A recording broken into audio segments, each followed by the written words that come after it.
రానున్న పార్లమెంట్ ఎన్నికల్లో తెలంగాణలో బీజేపీ 10 స్థానాలు గెలుచుకుంటుందని బీజేపీ మాజీ ఎమ్మెల్సీ రామచంద్రరావు ధీమా వ్యక్తం చేశారు. విజయన్ భువనగిరి పార్లమెంట్ పేరుతో యాదాద్రి జిల్లా భువనగిరిలో కార్యక్రమాన్ని జరిపించారు.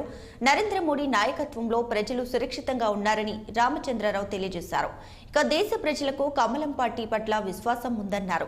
గత అసెంబ్లీ ఎన్నికల్లో తమకు అనుకూలంగా ఉన్నప్పటికీ పూర్తి స్థాయిలో సద్వినియోగం చేసుకోలేకపోయామని ఆయన విచారం వ్యక్తం చేశారు.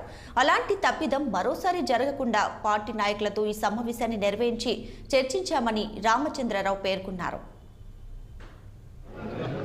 విజన్ భువనగిర్ అనేటటువంటి ఒక కార్యక్రమము జిల్లా అధ్యక్షుడు భారతీయ జనతా పార్టీ శ్యామ్ సుందర్ గారు, అదేవిధంగా కప్పర ప్రసాద్ గారు దాని అధ్యక్షుడు వహించారు. ఈ యొక్క కార్యక్రమంలో భువనగిరి పార్లమెంట్లో ఉన్నటువంటి అనేక సమస్యల గురించి చర్చించారు. రేపు భారతీయ జనతా పార్టీకు మనం ప్రభుత్వానికి ఏర్పాటు చేయడానికి మనము భువనగిరి నుంచి మద్దతు పలకాలే కేంద్రంలో అనేటటువంటి ఆలోచనతో ఈ సభకు చాలామంది భువనగిరి నియోజకవర్గంలో ఉన్న మేధావులు రావడం జరిగింది. ఈ మేధావులందరూ కూడా ఈరోజు చాలామంది వారి యొక్క అభిప్రాయం చెప్పారు.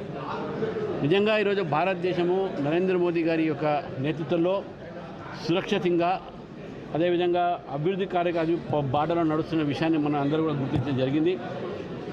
నాకు పూర్తి నమ్మకం ఉంది, రాబోయేటటువంటి పార్లమెంట్ ఎన్నికల్లో భువనగిరితో పాటు తెలంగాణలో 10 సీట్లు భారతీయ జనతా పార్టీ గెలుచుకుంటుంది.